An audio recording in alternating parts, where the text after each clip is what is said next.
अदादोशुमार सामने रख दिए, अब अमल करके दिखाएंगे। मुल्क में 1.5 करोड़ अफराद टैक्स ना दहिंदा हैं। जानबूझकर टैक्स अदा न करने वालों को गिरफ्तार कर लिया जाएगा। कोरोना की वजह से दुनिया की मायशत में मनफी ग्रोथ हुई।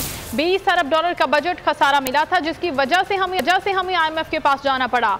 वजीर खजाना शौकत तरीन का असम्बली में इजहार ख्याल, कहा आइंदा 10 सालों में नीचे तक खुशहाली आएगी। मौजूदा बजट मुकम्मल तौर पर गरीब के लिए है। वजीर खजाना ने इनडायरेक्ट टैक्स का इल्जाम गलत करार दिया।